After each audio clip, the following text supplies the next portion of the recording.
কি চাই? কিনতে চাই কি? আপনাকে। এ? না মানে আপনারা যা বিক্রি করেন ইট বালু সিমেন্ট। কিন্তু আপনি কি রে? আপনার তো চিনতে পারতেছি না। চিনতে হলে তো চেহারাটা দেখাতে হবে। আমি কি নিকাপটা তুলবো? বলেন না, কিছু চলবে না, কোনো কথা বলার দরকার নেই। আপনি আপনার নাম ঠিকানা বলেন। বসে বলি আসেন। নিকাপটা তুলি, আলাপ করতে সুবিধা হবে না। বইটা কোনটি আসছে? না ভাই, না বলিছে কোনটা খোলা যাবে না, যাবো না, ভিতর কি বলেন? কিন্তু আমার চেহারা না দেখে আপনারা আমার পরে চিনবেন কি করে? বল যে নাম ঠিকানা বললি চিনতে পারবো। নাম আমার আলাপি। 11 বছর দুবাইতে ছিলাম। বাড়ি করব, ইট বালু সিমেন্ট দরকার। বাড়ি কোথায় বললেন না তো? ওরে বাড়ি থাকলে না কব, বললাম না বাড়ি বানাবো। মাসের জিজ্ঞেস কর যে বাড়িটা বানাবে কোথায়। বাড়ি বানাবেন কোথায়? আমাকে গ্রামে সে গ্রামটা কোথায়? ওই যে যেখানে বাড়ি করবো। পুরে যন্ত্রণা রে, আমার দোকানের তো জিলাপি আছে রে, এত পেঁয়াজ তো ভালো লাগতেছে না।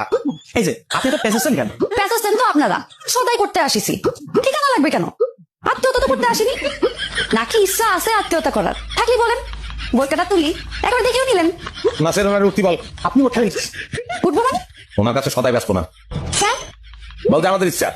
দোকান খুলে বসে এরকম ইচ্ছা তো করতে পারেন না আপনারা। রে খোদা রে, তো উঠি আছে রে, ওকালতি যারা শুরু করেছে। আপনাকে যদি এত ইচ্ছা আমি কিটা সেটা জানার, তাহলে আপনি কাপটা তুলি। এই না, নিষেধ কর, এই খবরদার। কি আমার সাথে চাও? ভাই এই যদি কি সে